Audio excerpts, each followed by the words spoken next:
Ya, oke. Sekarang kita lanjut pasal keempat. Coba baca Krisman. Krisman udah baca ya. Happy. Pasal 4 mengenai pengalaman bahwa dia tidak dapat. Ya. Jelaslah bahwa Allah itu ada. Namun siapa dia dalam esensi dan kodratnya sama sekali tidak dapat dipahami dan jelas bahwa dia tidak memiliki tubuh. Sebab bagaimana mungkin dia memiliki tubuh yang tak terbatas dan tak terbatas dan tak berbentuk dan tak berwujud dan tak berbentuk, tingkatnya sederhana dan tidak majemuk. Bagaimana mungkin sesuatu itu tidak berubah pada ketika nanti dan tunduk pada nafsu. Dan bagaimana mungkin sesuatu itu tidak memiliki nafsu yang terdiri dari unsur-unsur dan dipecahkan lagi menjadi unsur-unsur itu. Karena kepaduan adalah awal dari konflik, dan konflik adalah perusahaan, dan perusahaan adalah pembubaran, dan pembubaran sama sekali tidak dikenal oleh Allah. Terus? Sekali lagi, bagaimana juga dapat dipertahankan bahwa Allah mengesah dan memenuhi alam semesta, seperti yang dikatakan dalam kitab suci, bukankah aku akan mengunjungi langit dan bumi, demikian firman Tuhan, Yeremia 23 ayat 24. Karena adalah suatu kemustahilan bahwa satu tubuh dapat merusak ke dalam tubuh-tubuh yang lain tanpa terbagi dan tanpa terselimuti dan dikontraskan seperti halnya semua cairan yang bercampur dan menyatu. Tetapi jika ada yang mengatakan bahwa tubuh itu tidak bersifat materi, seperti halnya tubuh kelima yang dibicarakan oleh para filsuf Yunani, yang mana tubuh itu adalah suatu kemustahilan, maka tubuh itu akan sepenuhnya tunduk pada gerak seperti halnya langit. Nah, itulah yang mereka maksud dengan tubuh kelima. Lalu siapakah yang menggerakkannya? Sebab segala sesuatu yang digerakkan oleh sesuatu yang lain. Dan siapakah lagi yang menggerakkannya? Dan seterusnya hingga hingga akhirnya kita sampai pada sesuatu yang tidak bergerak. Karena penggerak pertama tidak bergerak dan itu adalah langit. Dan bukankah yang digerakkan itu harus dibatasi oleh uang? Maka sang ilahi sendiri tidak bergerak, menggerakkan alam semesta dengan ketidakbergerakan. Jadi harus diasumsikan bahwa sang ilahi tidak bertubuh. Iya, karena tidak dibatasi ruang. Karena dia tidak ada tubuh. Ya, terus? Tetapi ini pun tidak memberikan gambaran yang benar tentang esensinya. Terus? Untuk mengatakan bahwa dia tidak dipelanakan dan tanpa permulaan, tidak berubah dan tidak dapat binasa, dan memiliki kualitas-kualitas lain seperti yang biasa kita anggap pada Allah dan lingkungannya. Karena semua itu tidak menunjukkan apa yang dia miliki, tetapi apa yang bukan dia miliki. Tetapi ketika kita hendak menjelaskan apa esensi dari segala sesuatu, kita tidak boleh berbicara secara negatif. Dan tetapi dalam kasus Allah, tidak mungkin untuk menjelaskan apa esensinya, dan lebih tepat bagi kita untuk berbicara tentang keterpisahannya yang absolut dari segala sesuatu. Karena dia tidak termasuk dalam kelas hal-hal yang ada, bukan berarti dia tidak memiliki eksistensi, tetapi dia berada di atas segala sesuatu yang ada, bahkan di atas eksistensi sendiri. Karena jika semua bentuk pengetahuan berkaitan dengan apa yang ada, misalnya apa yang ada di atas pengetahuan pasti juga di atas esensi, dan sebaliknya, apa yang ada di atas esensi pasti juga di atas pengetahuan. Iya. Terus? Dengan demikian, Allah tidak terbatas dan tidak dapat dipahami, dan semua yang dapat dipahami tentangnya adalah ketidakterbatasan dan ketidakpahamannya.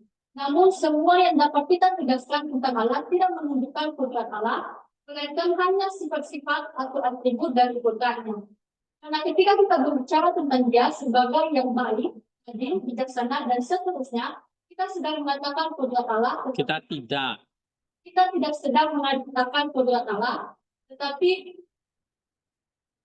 hanya sifat-sifat dari kodratnya. Iya, jadi kalau kita bicara Allah itu baik, Allah itu adil, Allah itu kasih, dan seterusnya, itu bukan esensinya atau kodratnya, tapi sifat dari kodratnya. Ya. Terus? Lebih jauh lagi, ada beberapa penegasan yang kita buat tentang Allah yang memiliki kekuatan penyempalan absolut. Misalnya ketika kita menggunakan istilah kegelapan yang merujuk kepada Allah, yang kita maksudkan bukanlah kegelapan sendiri, tetapi bahwa ia bukanlah terang, melainkan berada di atas terang. Dan ketika kita berbicara tentang dia sebagai terang, yang kita maksudkan adalah bahwa ia bukanlah kegelapan. Nah, jadi kalau misalnya Allah itu terang, Allah adalah kasih, Allah adalah terang, tapi dia bukan terang itu sendiri. Tapi justru dia melampaui terang itu. Dia berada di atas terang. Ya, Allah itu kegelapan, dia bukan kegelapan dan melampaui kegelapan itu. Oke? Nah, ini adalah hal-hal yang bicara tentang kekodrat Allah atau esensi Allah itu nggak bisa kita pahami. Ya, coba kita perdalam lewat analisisnya. Siapa yang belum baca? Rahmat, pasal 4. Pasal 4 mengenai pilihannya, ia tidak sampai cepat. Dalam pasal keempat ini, Yohanes dan Damaskus dapat konsep bahwa meskipun keberadaan Allah, esensi dan kodratnya sama sekali tidak dapat dipahami oleh manusia. Yohanes mengeksplorasi implikasi dan kenyataan bahwa Allah tidak memiliki tubuh dan tidak terkait oleh batas fisik maupun konsep-konsep manusia. Itu adalah poin-poin utama yang Iya, satu. Analisisnya, satu, ketidakmampuan manusia memahami esensi Allah. Yohanes menegaskan bahwa esensi dan kodrat Allah tidak dapat dipahami dan diketahui oleh manusia. Allah tidak memiliki tubuh dan tidak terkait oleh batasan fisik seperti yang dipahami dialami oleh makhluk ciptaan. Sifat Allah yang tidak terbatas dan tak terlihat mengisbawahi ketidakmungkinan manusia untuk memahami sepenuhnya. Iya, jadi manusia tidak mampu memahami esensi dan kodrat Allah. Kenapa? Ya karena itu nggak pernah disingkapkan dan sehingga kita nggak bisa tahu. Ya, yang Allah singkapkan itu kayak ciptaan dia. Itu sifatnya. Jadi kalau dia mencipta, maka kita sebut dia sebagai pencipta. Dia mengasihi kita sebut dia sebagai maha kasih. Ya, tapi apakah Allah itu kasih, Allah itu pencipta? Dia melampaui itu. Jadi kita nggak bisa batasi dia pencipta juga. Nah, inilah ketidakmampuan manusia memahami esensi Allah. Ya. Sifat Allah yang tak terbatas dan tak terlihat menggarisbawahi ketidakmungkinan manusia untuk memahaminya sepenuhnya. Nah, itu dia. Yang kedua, menurunkan pribadi. Yohanes mengatakan bahwa Allah memiliki tubuh sifat terbatas, tunduk pada perubahan dan nafsu. Tubuh yang terdiri dari unsur-unsur yang mengalami karena tidak mungkin mencerminkan keabadian dan tidak berubah. Selain itu, tubuh tidak dapat merusak dan memenuhi alam semesta tanpa mengalami perubahan atau keterbatasan. iya. Jadi Allah nggak mungkin punya tubuh karena tubuh itu terbatas dan fisik. Oke, Anda bertanya, bagaimana dengan tubuh inkarnasi Yesus itu? Nah, itu bagaimana? Kamu nanti tanya di grup. Ya. Nanti saya jawab. Oke? Ya. Allah nggak punya tubuh, lalu bagaimana dengan anaknya yang berinkarnasi? Nah, itu kan pertanyaan-pertanyaan yang harusnya men-trigger kita untuk cari tahu jawabannya apa. Oke, terus. Beragam Yohanes mengatakan bahwa sebagai yang mungkin memiliki tubuh sama ini yang ada dengan telan-telan. Gerakan alam semesta tanpa sendiri mengalami gerakan berubah. Iya. Dengan demikian, Allah harus diasumsikan tidak bertumbuh dan berada di luar konsep-konsep isi. Oke.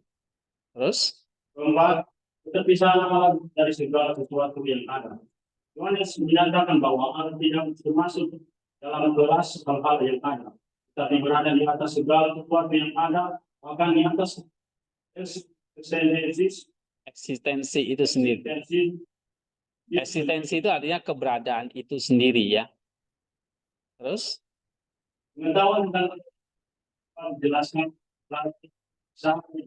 dari segala sesuatu yang ada bukan berarti penegasan positif. Iya. Jadi pengetahuan tentang Allah lebih tepat dijelaskan melalui keterpisahannya dari segala sesuatu yang ada. Bukan penegasan positif mengenai esensinya. 5. Penegasan sifat-sifat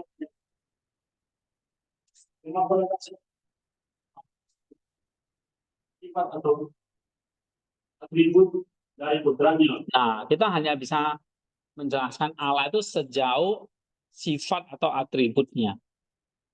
Kayak tadi, Allah itu pencipta, Allah itu adil, Allah itu kasih, dan sebagainya. Ya, bukan pada esensinya sendiri. Terus? Ketika kita berbicara tentang Allah sebagai baik, adil, bijaksana, kita tidak senang menjelaskan putranya. Tetapi sifat-sifatnya dapat kita kenali. Beberapa penegasan juga mengandung penyangkalan absolut, menunjukkan bahwa Allah berada di atas konsep-konsep yang dikenal manusia. Iya. Oke, sekarang refleksinya. Olehnya, pasal keempat ini menggarisbawahi beberapa dalam misteri Allah yang melampaui pemahaman dan konsep-konsep manusia. Yohanes dari Damaskus dan mengajak kita untuk menggunakan hati dan menerima kecepatan kita dalam memahami esensi Allah. Meskipun kita dapat mengetahui dan mengakui sifat-sifat Allah seperti kebaikan, keadilan, dan kebijaksanaan. Esensi Allah tetap merupakan misteri yang tidak dapat disempurnakan, tidak dapat sepenuhnya dijelaskan oleh atau dipahami. Terus? Yohanes juga mengingatkan kita bahwa Allah tidak terkait dengan batasan fisik atau konsep-konsep manusiawi. Dalam upaya kita untuk memahami Allah, kita seringkali harus menggunakan istilah-istilah yang terbatas, tidak sempurna. Namun kita selalu ingat bahwa istilah-istilah ini hanya memberikan gambaran yang sangat terbatas tentang realitanya ilahi yang sudah. Selain itu, penting untuk menyadari bahwa pengetahuan kita tentang Allah seringkali lebih banyak mengandung penyangkalan daripada pengajaran positif. Ketika kita mengatakan bahwa Allah adalah Tuhan, kita juga menyiratkan bahwa Ia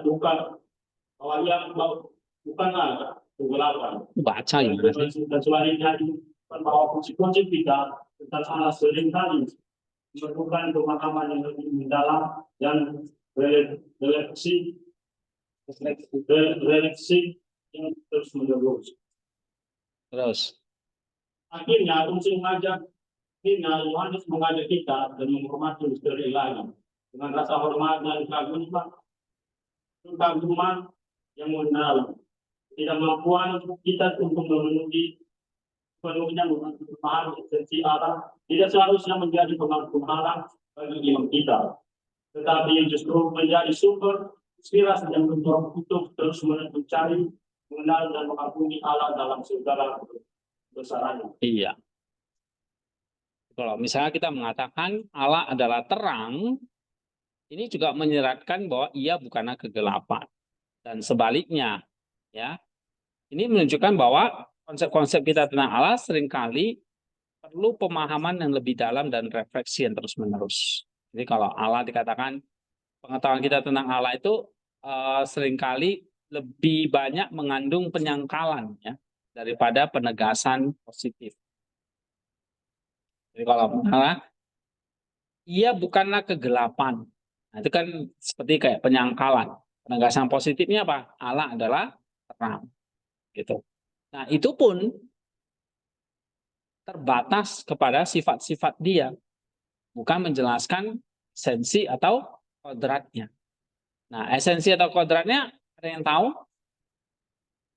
Nggak ada yang tahu. Ya.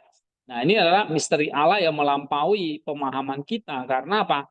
Manusia nggak pernah bisa memahami esensi Allah, paling hanya mengakui atau mengetahui sifat-sifat Allah.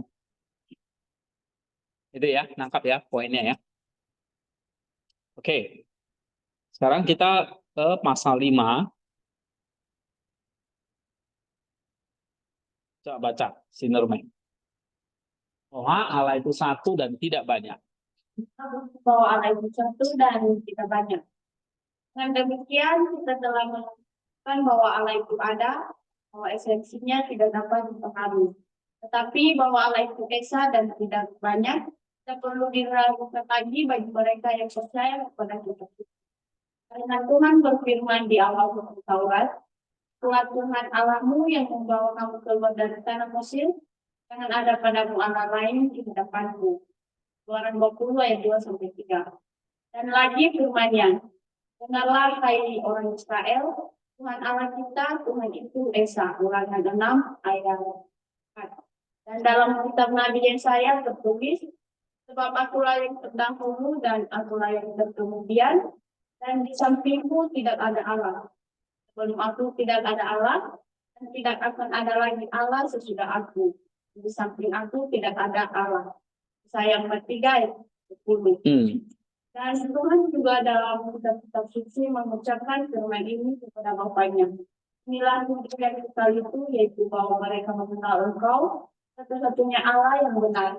Yohanes 17 ayat 3. Tetapi terhadap mereka yang tidak percaya kepada kitab suci, kita akan berargumentasi demikian. Nah, jadi ayat-ayat tadi itu mengatakan Allah itu hanya satu. Ya. Terus? Allah itu sempurna dan tidak bercacat dalam kebaikan dan hikmat dan kuasa, tanpa awal, tanpa akhir, kekal, tanpa batas, dan haknya sempurna dalam segala hal. Maka jika kita mengatakan bahwa ada banyak Allah, kita harus mengakui perbedaan di antara banyak Allah. Karena jika tidak ada perbedaan di antara mereka, mereka adalah satu dan bukan banyak. Tetapi jika ada perbedaan di antara mereka, maka yang terjadi dengan kesempurnaan. Karena sesuatu yang kurang dari kesempurnaan, baik dalam kebaikan, kuasa, hikmat, waktu maupun tempat, tidak mungkin adalah Allah. Namun identitas dalam segala hal inilah yang menunjukkan bahwa Allah itu satu dan tidak banyak. Iya. Oke, terus? Sekali lagi, jika ada banyak Allah, bagaimana seseorang dapat mempertahankan bahwa Allah tidak terbatas? Karena di mana yang satu ada, yang lain tidak mungkin ada. Nah, itu ngerti nggak logikanya itu? Jika ada banyak Allah, Allahnya lebih dari satu ini, bagaimana kita bisa mempertahankan Allah itu tidak terbatas? Karena akan ada satu Allah, dan Allah itu terbatas ada satu lagi gitu loh. Dan pasti ada yang tidak terbatas lagi gitu. Kapan itu akan berakhir? Ya kan? Nah, jadi Allah itu pasti satu dan itu tidak terbatas. Kalau Allah itu banyak, berarti kan semuanya tidak terbatas. Berarti yang tidak terbatas akan mengatakan ada yang tidak terbatas lagi kan? Allah A tidak terbatas, Allah B tidak terbatas. Berarti yang mana yang tidak terbatas? Dan tidak terbatas lagi. Nanti yang C ngomong tidak terbatas. Berarti ada yang tidak terbatas mengalahkan yang tidak terbatas. Jadi tidak terbatasnya sampai mana gitu? Ya kan? Nah, sehingga tidak mungkin Allah itu yang tidak terbatas itu banyak, pasti satu. Yang terbatas banyak, yang tidak terbatas harusnya satu. Nggak mudeng.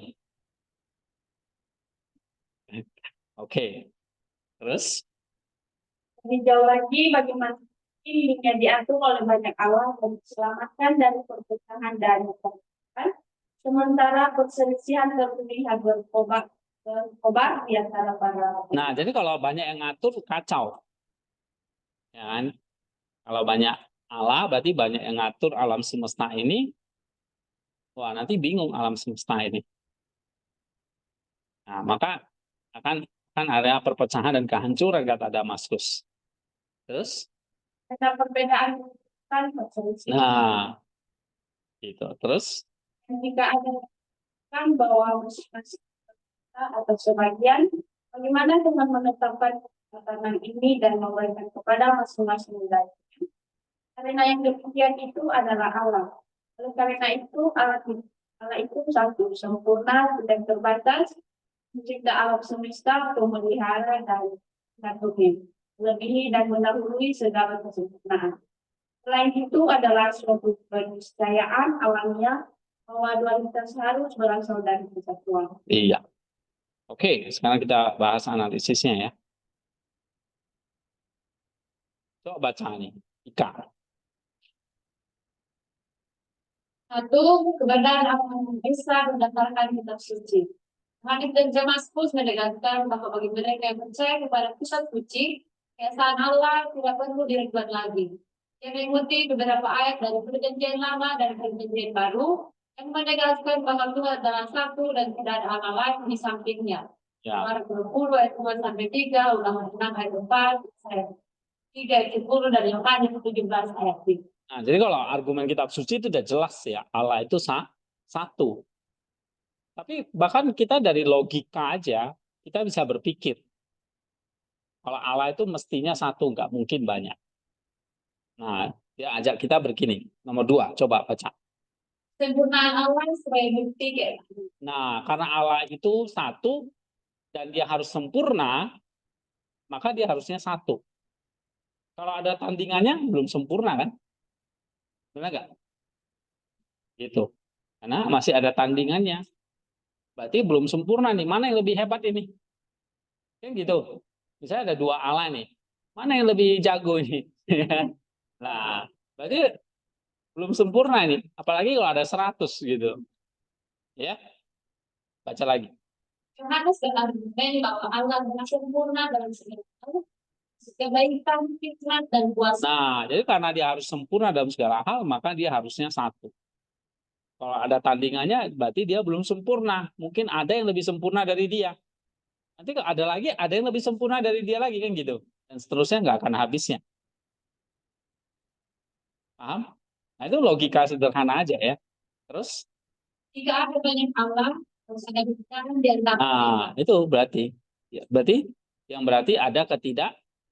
Nah, terus, namun karena Allah adalah sempurna, tidak mungkin ada banyak Allah. Kesempurnaan itu kan nah itu maksud saya. Kesempurnaan itu menunjukkan bahwa dia pasti satu. Terus, tidak terbatas Allah.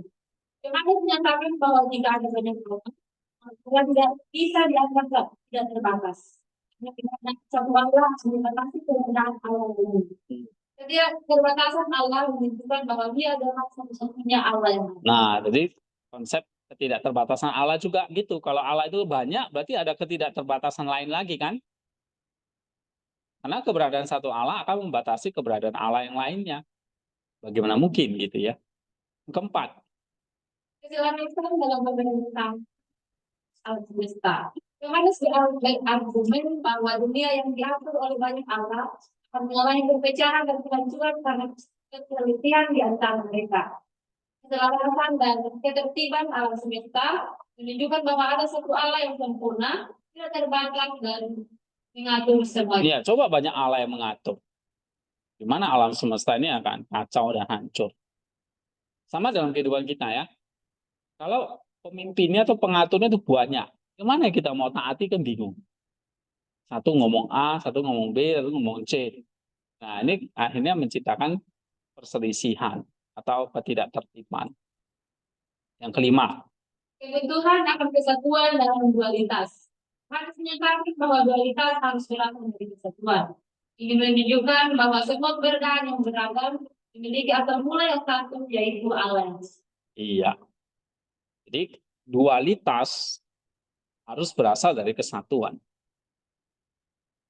Ya, ini mau kan ada asal mula dari segala sesuatu itu pasti dari satu, baru jadi banyak. Gitu. Ya, itulah Allah yang esa itu satu itu. Nah, refleksinya ini saya mau si Christoph baca ini.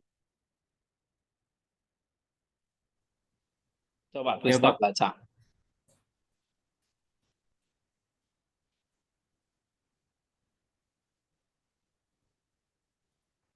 Pasal kelima ini menyoroti bukti keesaan Allah yang dapat ditemukan baik dalam kitab suci maupun dalam logika dan refleksi terhadap alam semesta.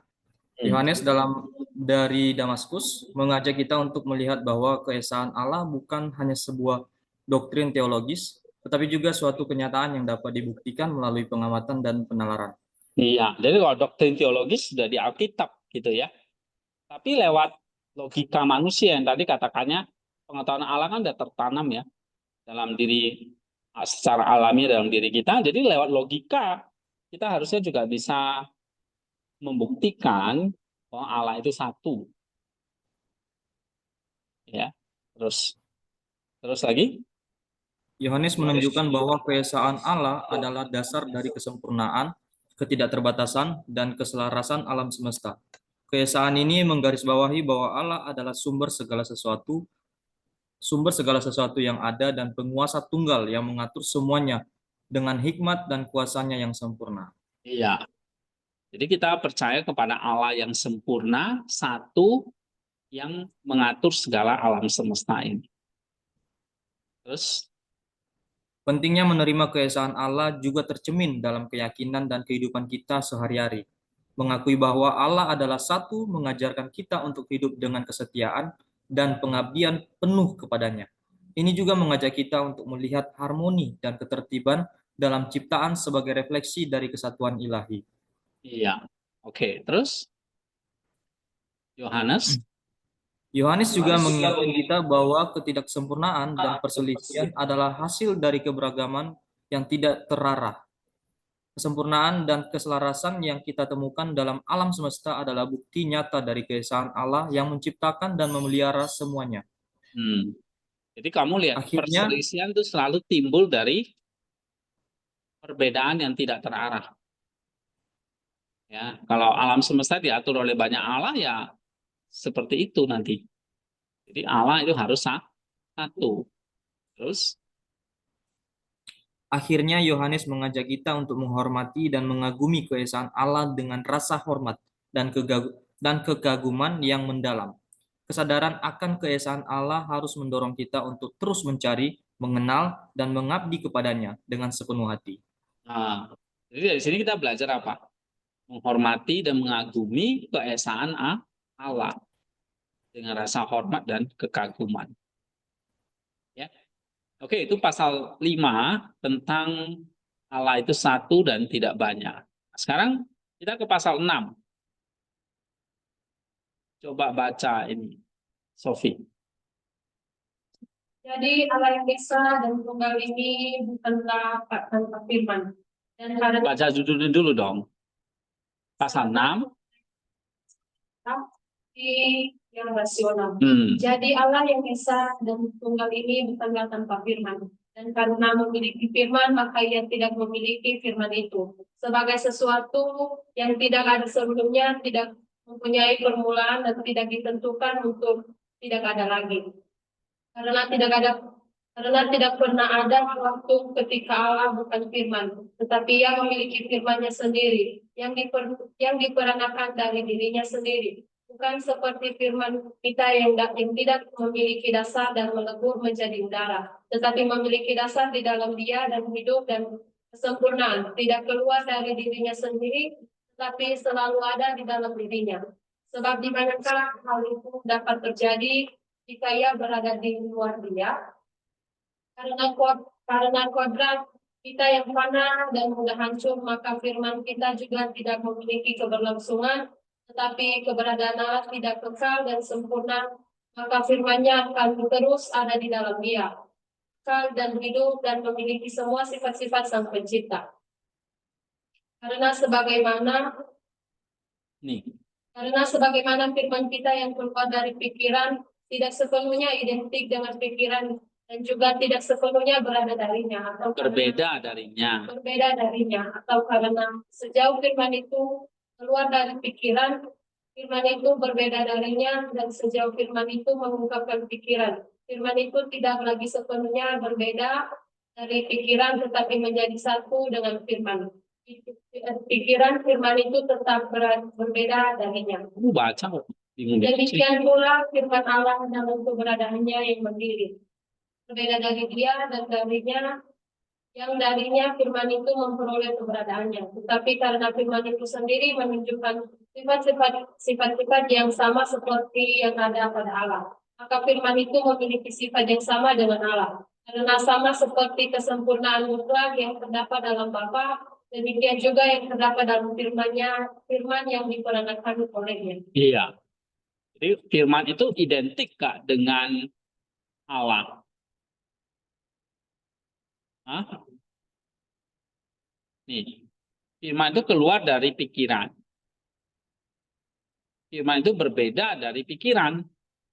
Tapi sejauh firman itu mengungkapkan pikiran, firman itu tidak lagi sepenuhnya berbeda dari pikiran. Tetapi menjadi satu dengan pikiran. Tapi firman itu tetaplah firman, pikirannya tetap pikiran. Nah, sama seperti hubungan antara firman atau logos dengan Bapa. Ya. Nah, maka tidak ada pernah satu waktu tidak ada yang namanya firman. Selalu ada firman bersama dengan Bapa. Tetapi firman itu Bapa, bukan firman yang firman. Firman itulah yang menyatakan pikiran Bapa. Tapi ketika dia menyatakan pikiran Bapa, apakah firman dengan pikiran itu jadi adalah hal yang sama? Hal yang sama, tetapi sekaligus berbeda. Ya, nah coba kita baca analisis ya. Coba baca Marsya. Pasal 6.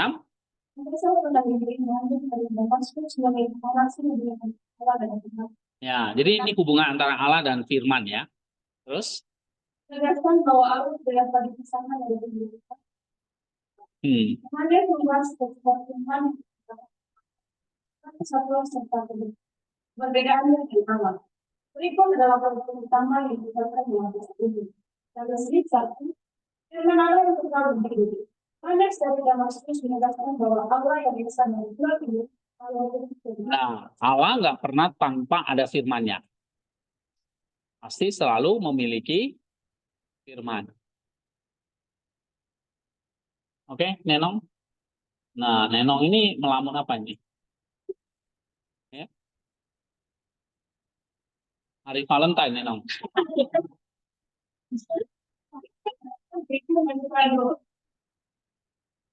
Terus?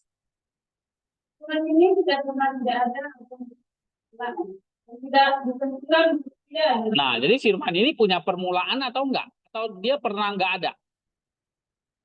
Enggak, dia selalu bersama dengan Allah yang selalu ada. Terus? Firman Allah sendiri itu berdasar dalam sendiri.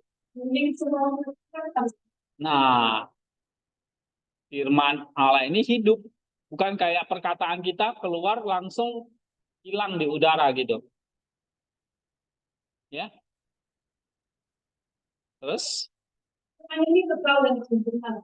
Keluar dari Allah, lalu pada segalanya. Iya. Jadi kalau Allah itu punya firman, berarti Allah itu punya mulut. Kan kamu punya firman nggak? Punya kata-kata nggak? Ya. Berarti kata-kata itu lahir dari mana? Mulut. Benar. Gimana kalau ada orang yang nggak punya mulut? Atau dia sejak lahir nggak bisa ngomong? Nah, dia bisa berkata-kata lewat. Jadi Allah punya mulut nggak? Allah punya mulut atau firman-Nya, tapi itu bahasa kita sendiri. Tapi realitanya Allah punya mulut atau enggak? Enggak. Kita juga nggak tahu sih. Karena ya kita hanya bisa mengatakan ya Allah itu berbicara, itu sifat dia. Allah punya firman. Ya. Gitu. Berarti firman itu beda dengan firman yang kita ucapkan. Nah, bedanya apa? Firman Allah itu hidup, punya dasar dalam Allah sendiri dan punya sifat-sifat sang pencipta. Firman ini kekal, sempurna, tidak keluar dari Allah, tetapi selalu ada di dalam dirinya. Karena itu adalah pikiran Allah. Ya, kayak kamu punya pikiran nggak? Punya. Kata-kata itu mewakili apa? Pikiranmu, bukan mulutmu. Jadi orang yang nggak punya mulut pun bisa berbicara. Ya, kayak Stephen Hawking itu dia nggak bisa ngomong, tapi dia bisa bikin buku karena otaknya yang nulis gitu.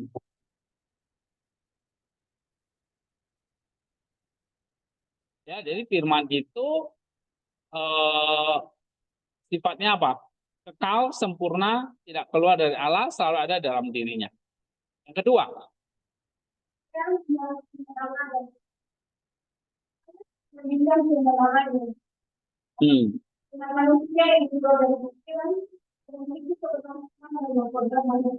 iya, kalau firman kita itu enggak keluar dari pikiran, ya. Tapi begitu kita ucapkan, hilang. Karena kita fana. Terus?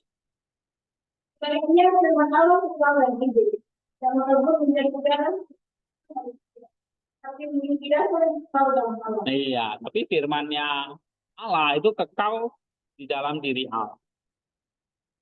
Paham? Yang ketiga.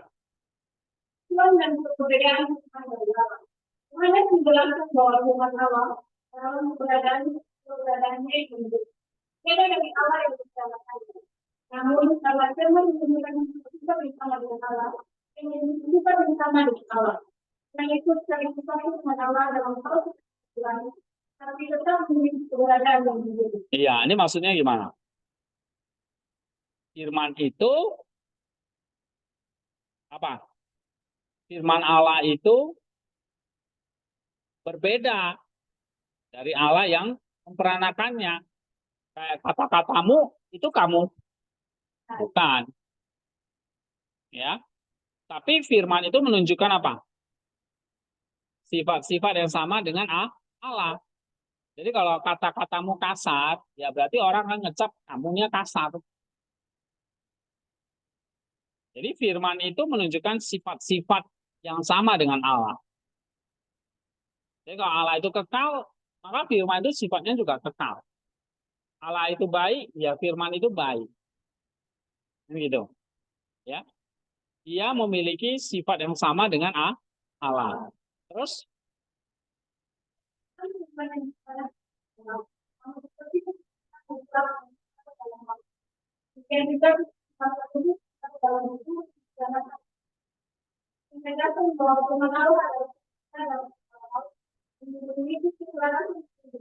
iya. Maka firman atau sang logos itu yang diperanakan oleh Allah itu maksudnya apa? Sempurna juga dalam segala hal. Ya. Coba baca refleksinya.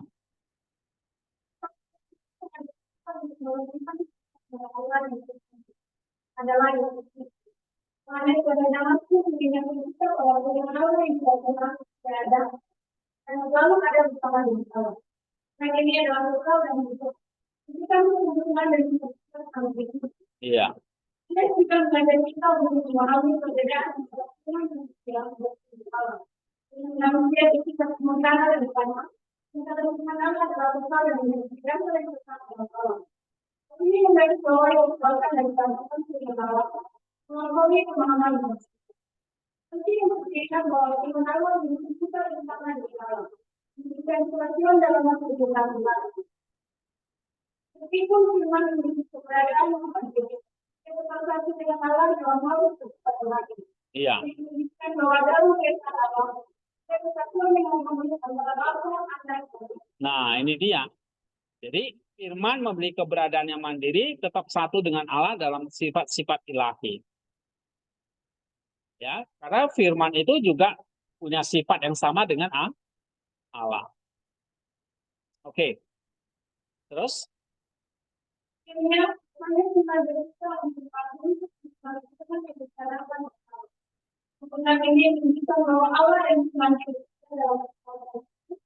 Meneruskan dalam keberadaan dan mengenal Ya, jadi kamu lihat di sini. Kita lihat firman itu sempurna. Maka karena dia berasal dari Allah yang sempurna. Ya. Firman itu pasti selaras dengan Allah karena dia pikirannya Allah. Gitu. Ya. Firman itu pasti kekal karena Allah itu kekal. Firman itu pasti maha kuasa karena Allah itu maha kuasa. Itu maksudnya. Oke, sekarang kita ke pasal 7. Nah, sekarang tentang Roh Kudus. Coba baca Helmi. Ya, baca.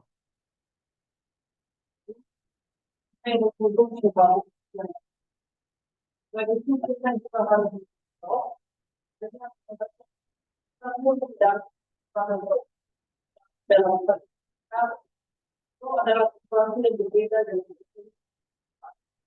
Ada banyak sekali dan satu dalam sekali dan pasar ini dapat dikatakan. Inilah yang pada saat dikatakan dapat diartikan mengungkapkan kekuatan di sini. Tapi dalam hal kudrat ilahi, sederhana dan tidak berumur, kita harus mengakui dengan penuh kesadaran bahwa yang sederhana ya bahwa roh Allah itu ada. Maksudnya itu dan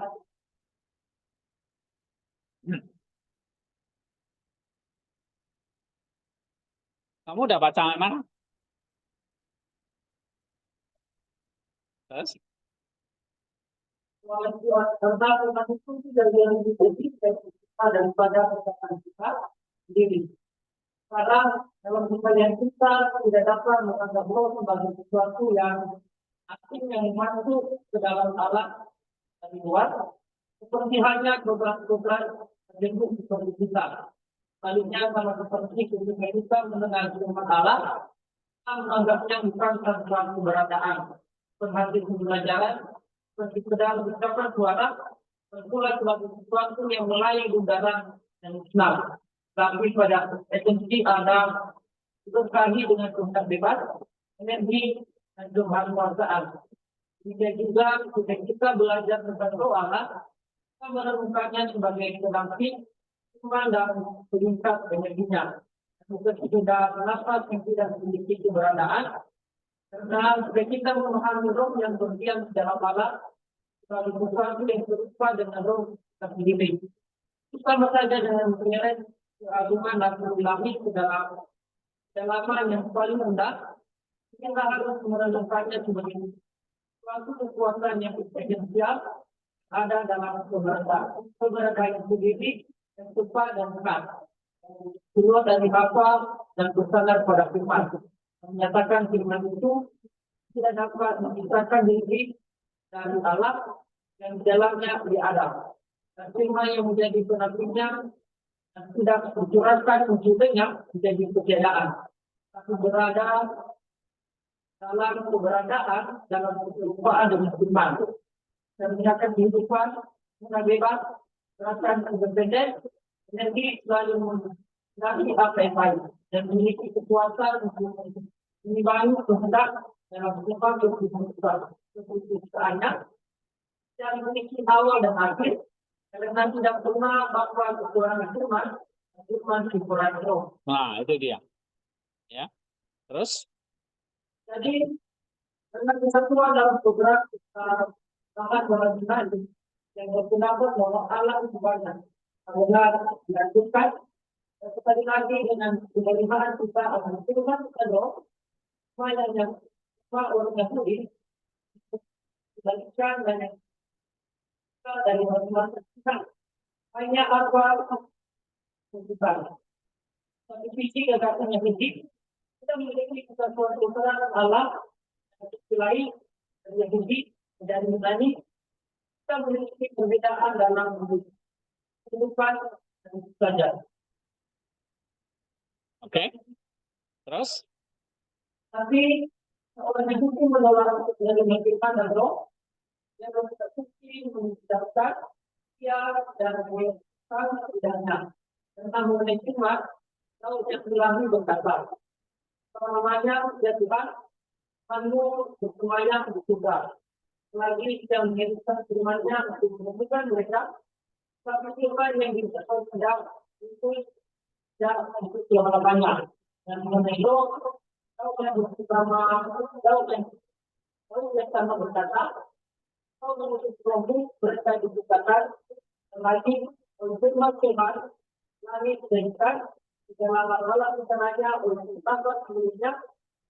Ayat berkata, doa Allah telah menjadikan aku. Nafas yang kuasa dalam aku. Oke. Ayo 33 ayat 4 ya. Tiga ayat 4. Oh yang itu yang menjadikan memelihara selalu sedang nafas yang dapat dibubarkan. Istilahnya mulut Allah yang dapat dibubarkan karena keduanya parsialan selalu dengan putra Tuhan. Nah, jadi kalau roh itu ibarat nafas. Nafasnya ini berbeda seperti nafas kita. Kalau kita nafas di udara kan hilang udah. Tapi nafas Allah atau roh Allah itu kau. Ya. Bahkan firman Allah atau mulut Allah itu juga kau. Gitu. Nafas Allah itulah roh Allah itu. Ya, kayak kita bernafas karena kita punya roh. Oke, sekarang coba baca analisanya.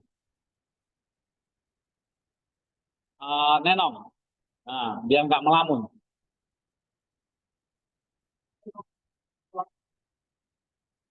Baca yang keras.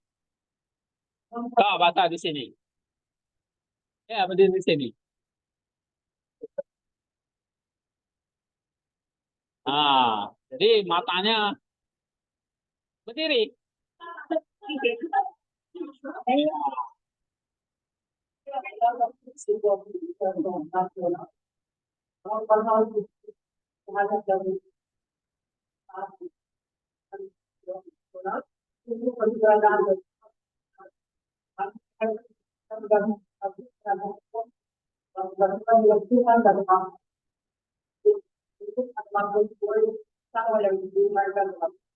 Apa saja?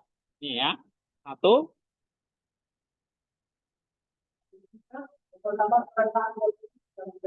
Jadi Roh Kudus itu apa? Kekal. Kenapa? Coba baca.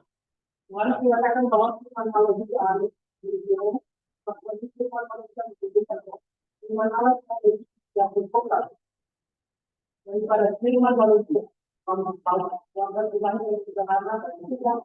menjadi roh Allah dan sebagai firman yang dari. Jadi tadi kalau Allah itu punya firman, punya kata-kata, berarti kalau kata-kata kita otomatis kita punya nafas kan? Coba kamu berkata-kata. Pada saat kamu berkata-kata, kamu bernafas gak? Mengeluarkan nafas gak? Iya. Sama seperti kalau Allah itu punya firman, otomatis punya roh, punya nafas. Nah, tapi bedanya adalah kata-kata dan nafas kita itu ya hilang di udara. Kalau Allah, kau. Ya, maka di sini dikatakan sama seperti firman manusia membutuhkan roh karena begitu kamu berkata-kata, kita bernafas. Ya. Nah, dalam hal kodrat ilahi yang sederhana dan tidak majemuk, roh itu pendamping firman dan penyingkap energinya. Ya, jadi nafas kita itu menunjukkan kita punya energi. Kecuali kamu sudah mati ya, nah, nggak bisa nafas lagi, ya, nggak ada energinya lagi. Oke, terus.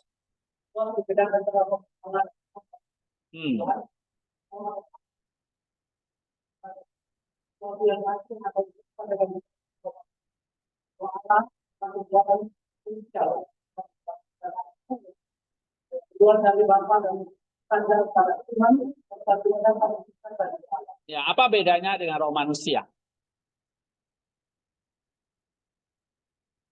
Roh Allah dengan roh manusia bedanya apa?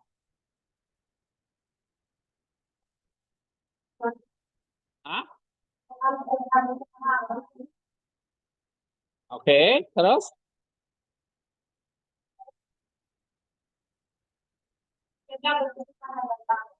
Ya, terus?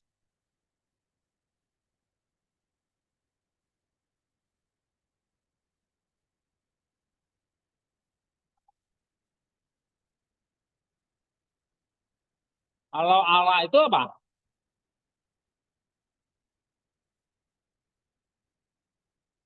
Kalau Allah itu kekuatan esensial yang keluar dari Bapa dan bersandar pada firman. Jadi berbarengan dengan firman.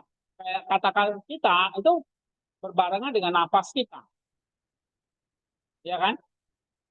Waktu kamu berkata-kata, kamu bernafas gitu. Nah, roh Allah dengan roh manusia itu bedanya apa?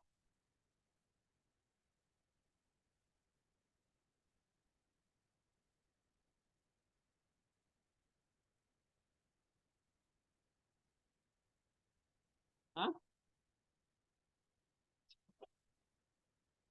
Loh, di situ jawabannya apa?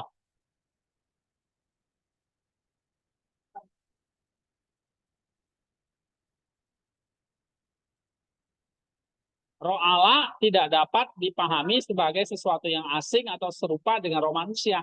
Jadi bukan sama seperti kayak roh kita. Roh kita diciptakan, roh Allah yang menciptakan. Ya, terus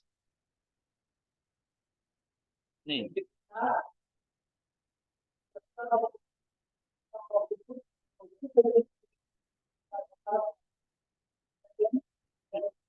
Lalu komentar yang lain, lalu kota lalu dengan kedua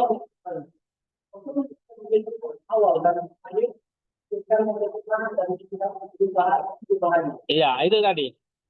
Beda dengan roh kita, Roh Kudus itu independen, energi, selalu menghendaki yang baik, punya kehendak bebas, kehidupan, ya.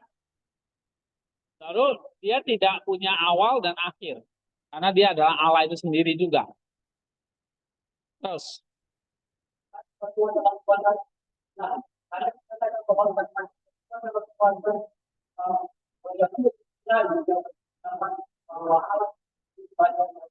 jadi kalau orang Yunani percaya apa?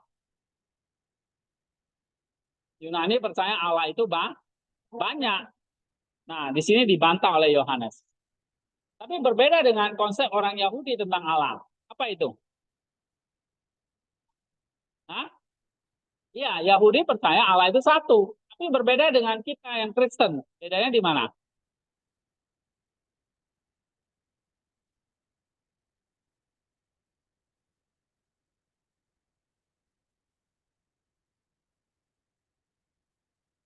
Sama-sama percaya Allah itu satu. Tapi apa bedanya?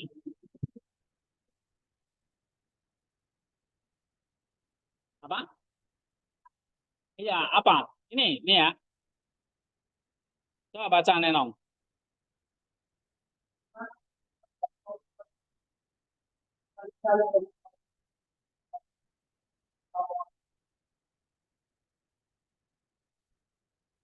Nah, ini bedanya dengan konsep orang Yahudi.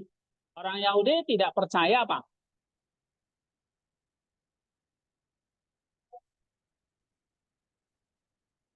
Hah? Orang Yahudi itu tidak percaya apa? Tidak percaya Allah itu satu. Mereka justru percaya. Iya, mereka tidak percaya Allah itu punya firman dan roh. Jadi tidak percaya Allah Tritunggal. Tapi mereka percaya Allah itu satu, tapi nggak punya roh dan firman. Ya, ayo baca lagi.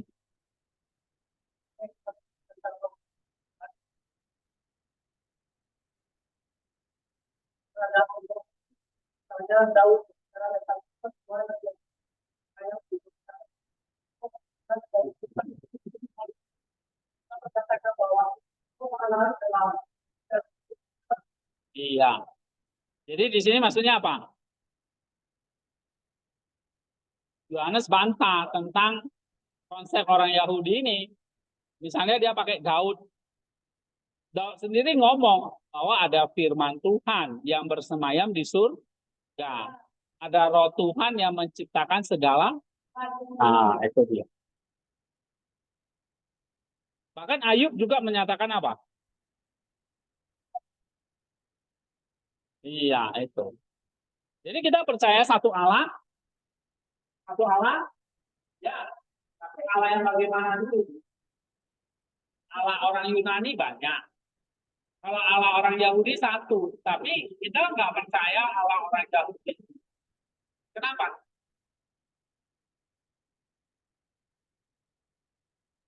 Karena Allah orang Yahudi itu apa?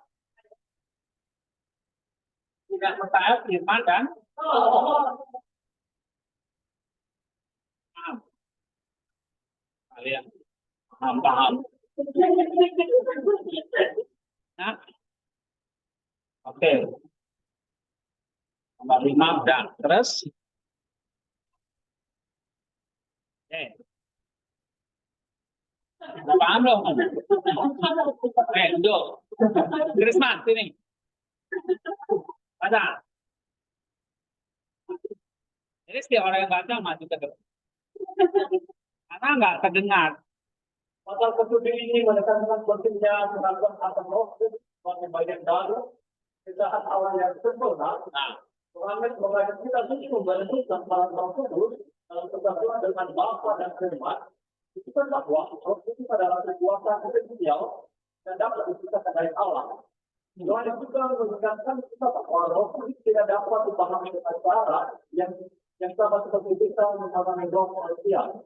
Roh Kudus memiliki kehidupan dan bebas dan energi yang sempurna. Itu kan bahwa Roh Kudus adalah bagian dari segala dari kodrat ilahi yang sempurna dan tidak terbatas. nah itu dia. Ya. Roh Kudus itu apa? Satu. Yang terpisah dari Allah. Roh Kudus itu apa? Ya. Roh Kudus itu apa? Ya, sama seperti kayak roman. Ya. Roh Kudus itu punya kehidupan, punya kehendak bebas, punya energi yang sempurna. Ya, bagian integral dari kodrat ilahi yang sempurna dan tidak terbatas. Sehingga Roh Kudus itu juga disebut Allah. Ya benar. Allah Roh Kudus namanya. Ya. Selain itu, pentingnya untuk memperhatikan kesaksian kita kritis yang mengikut dan keberadaan dan sifat Roh Kudus. Kesaksian ini memberikan dasar yang kokoh bagi keyakinan kita akan para Roh Kudus dalam ciptaan, peliharaan dan pendidikan alam semesta. Iya. Akhirnya Yohanes mengatakan kita untuk menghormati dan mengagumi Roh Kudus dengan rasa hormat dan kegaguman yang mendalam. Kesadaran akan keberadaan dan sifat Roh Kudus harus mendorong kita untuk terus mencari, mengenal dan mengabdi kepada Allah itu dalam hati. Iya. Ini Allah yang kita sembah itu Allah Tritunggal. Ya, ada Allah, ada Firman, dan Rohnya. Nah, maka kita nggak belajar hanya Allah saja, tapi kita belajar tentang Firman, tentang Roh Kudus. Itu di sini semester ini kita mau belajar. Ya, oke, duduk. Nah, ini tentang Allah Tritunggal Maha Kudus. Ya. Nah, minggu depan kita sambung, masuk bahas lagi topik-topik seperti ini. Ya. Baca analisis, gitu. Ya. Nah, nanti kalian sudah mulai banyak baca, mulai pikirkan ya. Topik seperti apa yang akan kalian bahas. Nah, cara membahasnya ikuti apa yang saya ajarkan. Misalnya seperti ini.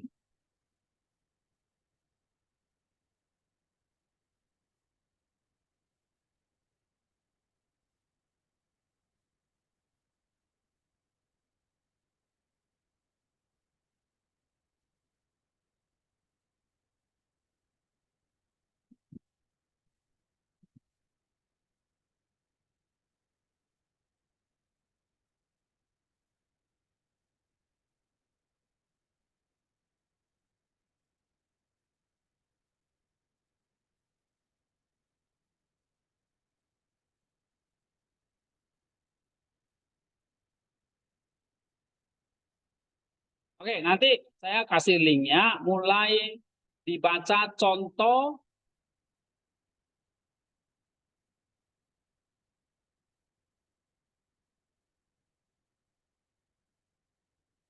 Ini saya dapat topik nih tentang inkarnasi.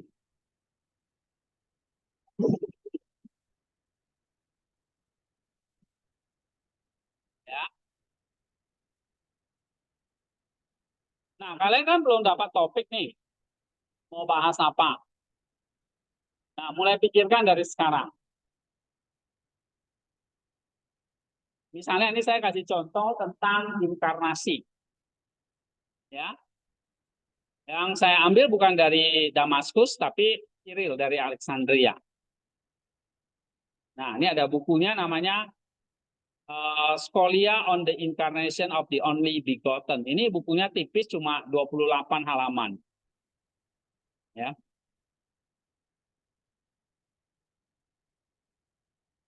Nah, ini bukunya 29 halaman. Tapi kita nggak bahas buku ini, hanya contoh ya. Lalu, apa yang kamu bahas? Kamu sudah punya konsepnya dulu, topiknya. Misalnya tentang inkarnasi. Lalu kamu baca bukunya. Supaya kamu bisa menemukan konsepnya apa. Nah, caranya pakai analisis data. Langsung, pertama cari transkripsi atau kutipan langsungnya. Nah, ini kan udah saya ajarkan di mana? Di sini ya. Di metode, oh itu kemarin tingkat 1 ya.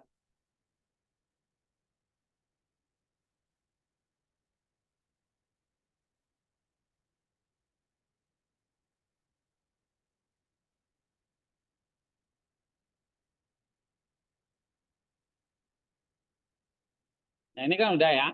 Cara menulis. Jadi cari dulu temuan atau hasilnya. Atau konsep teologisnya apa. Nah, semua nanti dari buku Damaskus. Ya. Nah, lalu caranya buat langkah-langkah seperti ini.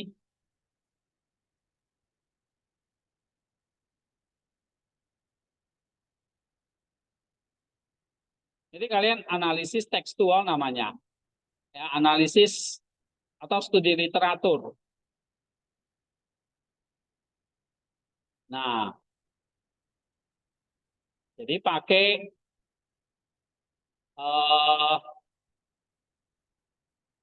namanya analisis data, pakai namanya nih, transkripsi, pengkodean, pengelompokan, membuat tema, verifikasi, lalu menulis laporan atau papernya.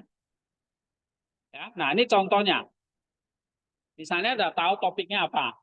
Nah, lalu baca bukunya, kutip langsung aja.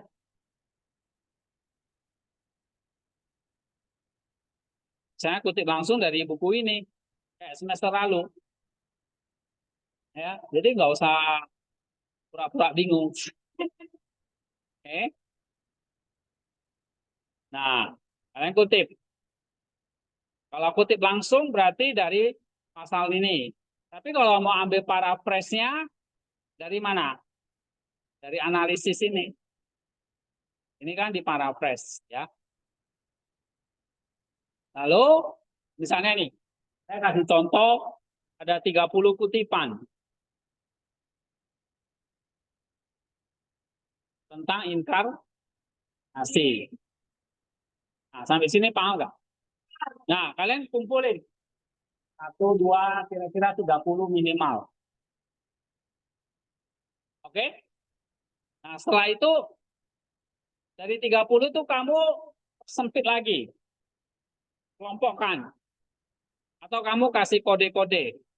Misalnya kalau inkarnasi di sini ada kutipan nomor 1, 3, 8, 14. Oh, ini bahas tentang penyatuan kodrat ilahi manusia dalam satu pribadi Kristus.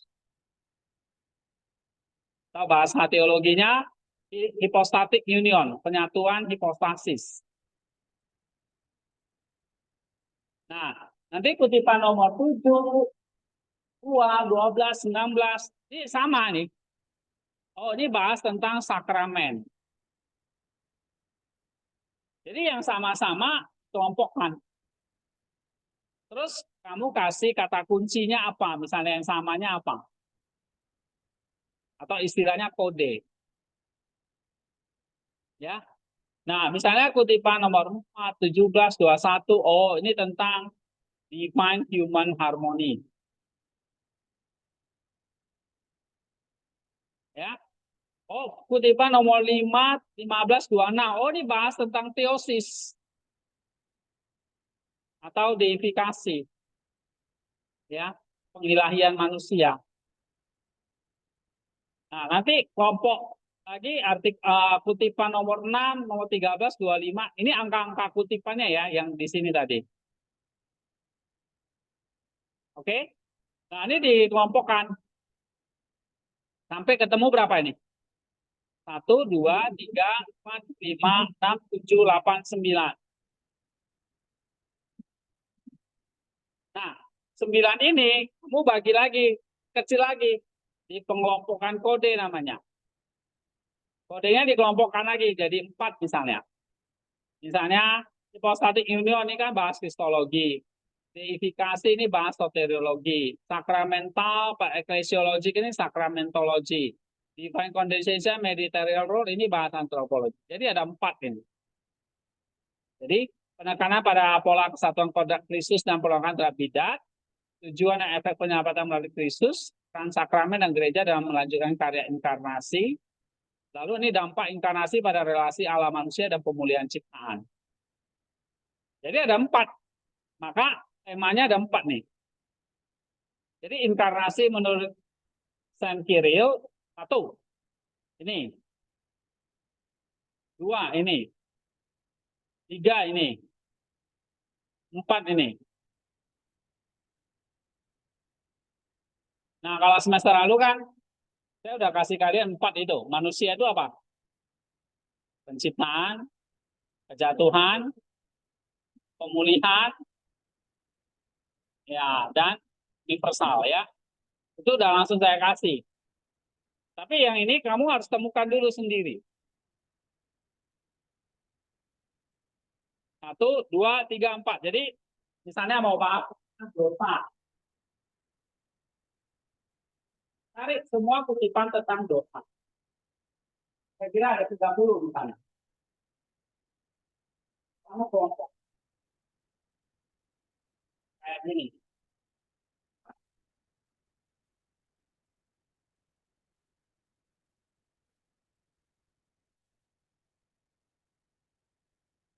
Ya, kutipannya ini kutipannya kamu kelompokkan.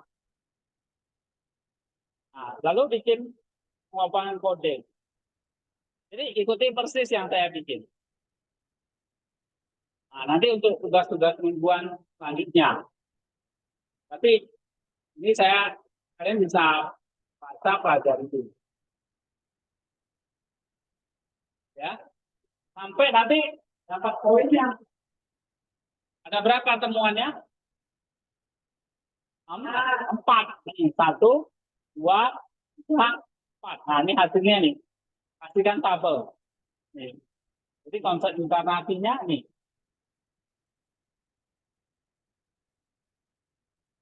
Tuh. 2. Satuan hipostasis, putih, sakramen, inkarnasi aku sebagai jembatan.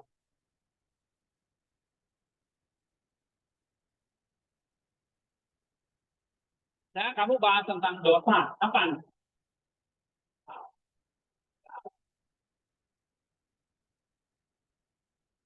Dapatnya dari ngarang-ngarang? Dari kutipan-kutipan itu tadi. Kamu kelompokkan, jadi kamu kasih kode.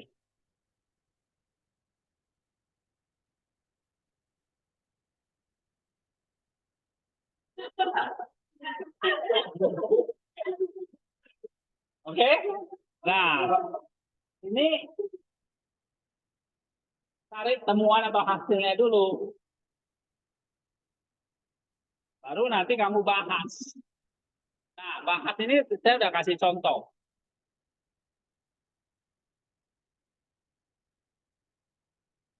Jadi saya percaya kalian baca contoh udah ngerti. Ya.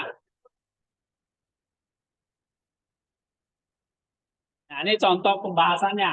Jadi ini contoh hasil, ini contoh pembahasan.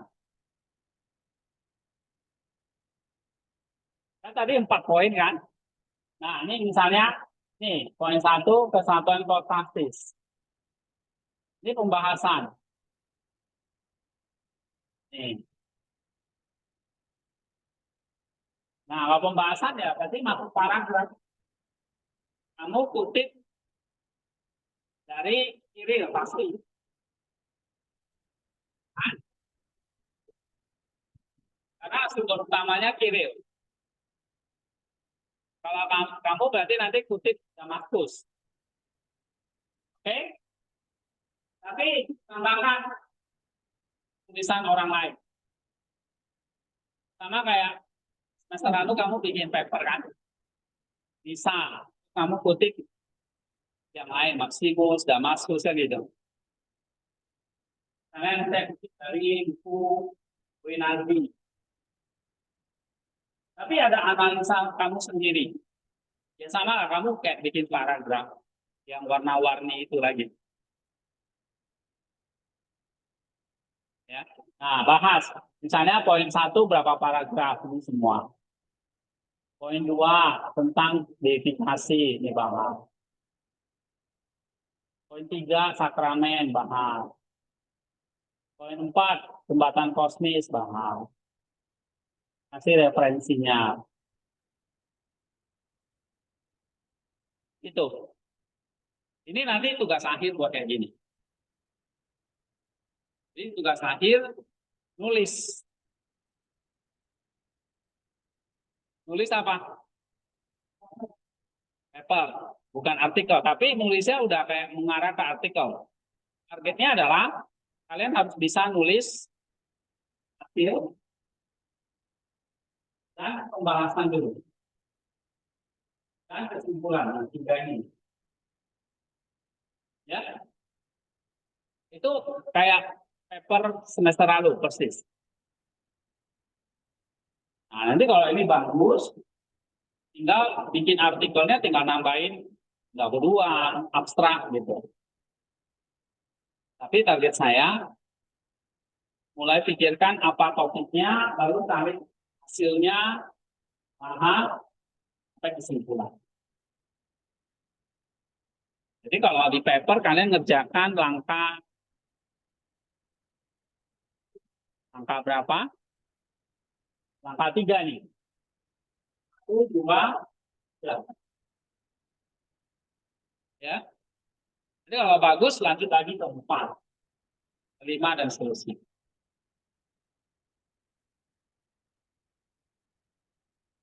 Nah, maka caranya gimana? Kamu lihat. Berarti tadi kalau di awal itu harus apa dulu?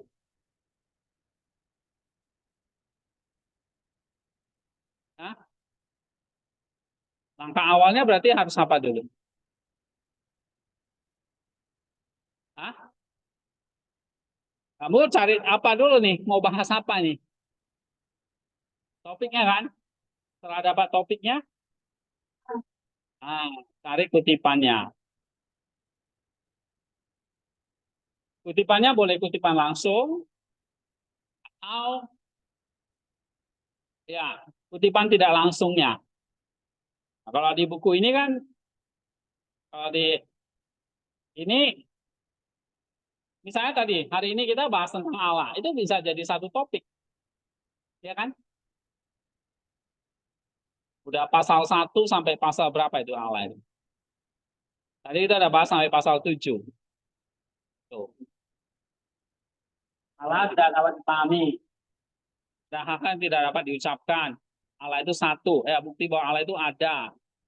Ya, kodratnya nggak bisa dipahami. Allah itu satu, tidak banyak. Allah itu punya firman dan roh. Allah itu Tritunggal. Apalagi? Nah, ini bisa jadi satu topik.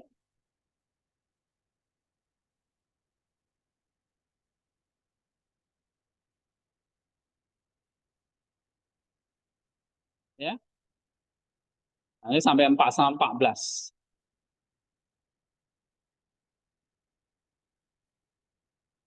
Oke. Nah, coba pikirkan apa? Lalu cari kutipannya. Nah, di sini dulu. Penting baca dulu, baru kutipan.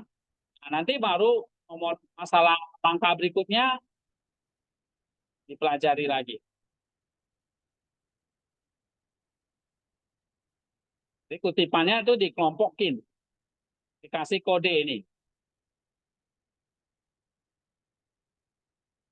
Dapatlah 9 kode. 9 kode ini dikelompokin lagi. Jadi 4. Jadi kamu lihat dari 30 jadi berapa? 9. Jangan 30 kutipan, 30 poin. Bikin buku nanti. Bukan bikin artikel lagi. Ya, gitu ya. Oke. Sudah selesai. Kita berdoa.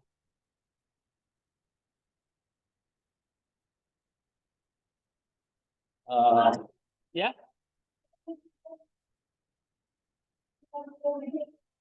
tentang apa?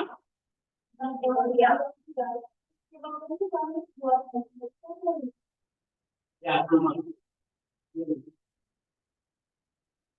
nanti kita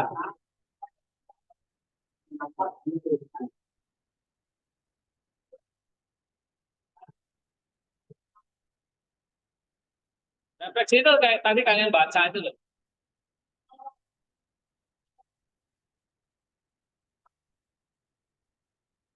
Oke, kalau gitu Wiki berdoa.